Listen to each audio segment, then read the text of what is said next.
UP उपचुनाव के लिए सत्तारूढ़ बीजेपी के साथ ही समाजवादी पार्टी, कांग्रेस, बहुजन समाज पार्टी ने कमर कस ली है। उत्तर प्रदेश की जिन विधानसभा सीटों पर चुनाव होने वाले हैं उनमें करहल, सीसामऊ, कुंदरकी, गाजियाबाद, फूलपुर, मंझवा, कटेहरी, खैर और मीरापुर सीटें शामिल हैं। वहीं मिल्कीपुर की सीट पर उपचुनाव का ऐलान नहीं हुआ है। ऐसे में बीजेपी ने जीत हासिल करने के लिए कई बड़ी तैयारियां की हैं। दरअसल यूपी के उपचुनाव में बीजेपी ने सभी 8 सीटों पर एक साथ प्रत्याशियों की घोषणा कर दी है। खास बात है कि इस बार टिकट देने में पार्टी ने पिछली बार वाली गलती को नहीं दोहराया। मनमाने टिकट बंटवारे से लोकसभा चुनाव में झटका खा चुकी बीजेपी ने विधानसभा उपचुनाव में पुराने कार्यकर्ताओं को तरजीह देकर बड़ा संदेश देने की कोशिश की। प्रत्याशियों के जरिए बीजेपी ने अखिलेश यादव के पीडीए के दाव का भी जवाब देने की कोशिश की। सूची से साफ है कि कार्यकर्ताओं की पूछ पुराने वफादारों को जगह और जातीय समीकरण का पूरा ध्यान रखा गया है। सूची से यह भी साफ है कि बीजेपी ने लोकसभा चुनाव से मिले झटके से काफी कुछ सीखा है। यही नहीं, पार्टी ने उपचुनाव से यह भी संदेश देने की कोशिश की कि वही एक ऐसी पार्टी है जो हिंदुओं की सभी जातियों का सम्मान करने और सबको साथ लेकर चलने वाली पार्टी है। पार्टी ने लोकसभा चुनाव में खिसके पिछड़े वोट बैंक को फिर से वापस पाने की भरसक कोशिश की है।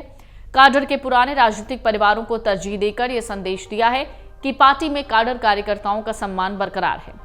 दरअसल लोकसभा चुनाव में टिकट वितरण में पार्टी पर काडर की उपेक्षा के गंभीर आरोप लगे थे। 2 सीटों पर ब्राह्मण चेहरों को उतारकर पार्टी ने इस जाति की उपेक्षा के आरोपों को भी झुठलाने का प्रयास किया।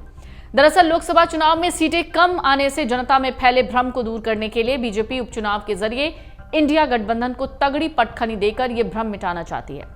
पार्टी नेतृत्व की पूरी कोशिश है कि उपचुनाव में 100% परिणाम बीजेपी के ही पक्ष में आए। इसलिए पार्टी खास रणनीति बना रही है। इसके तहत सामान्य सीटों पर भी वहां के पिछड़ों और दलितों का दिल जीतने के लिए इसी वर्ग के लोगों को मैदान में उतारा है। बीजेपी ने करहल में नया प्रयोग करते हुए मुलायम सिंह के परिवार से प्रत्याशी उतारकर बीजेपी ने एक तीर से कई निशाने साधे। एक और बीजेपी ने अनुजेश के बहाने ये बताने की कोशिश की कि यादव भी उसके लिए गैर नहीं। पार्टी यादवों को सम्मानजनक राजनीतिक भागीदारी देने को भी तैयार है।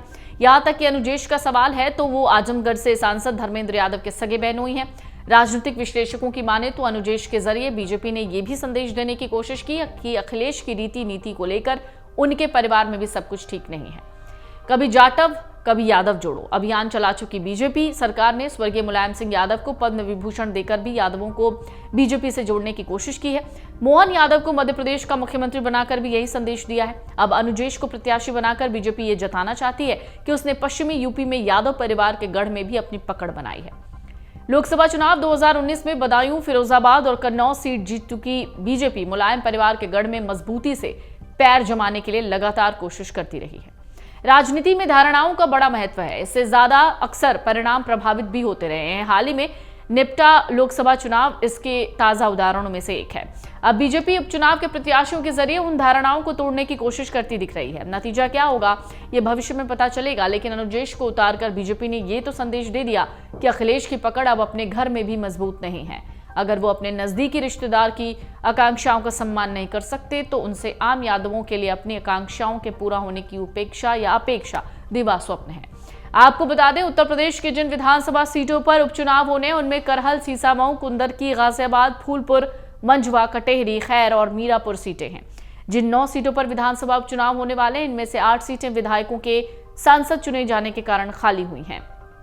तो वहीं कानपुर की सीसामऊ सीट सपा विधायक इरफान सोलंकी को एक मामले में 2 साल से ज्यादा की जेल की सजा होने के बाद उनकी विधायकी रद्द होने के कारण खाली हुई। वहीं मिल्कीपुर की सीट पर उपचुनाव का ऐलान नहीं हुआ है।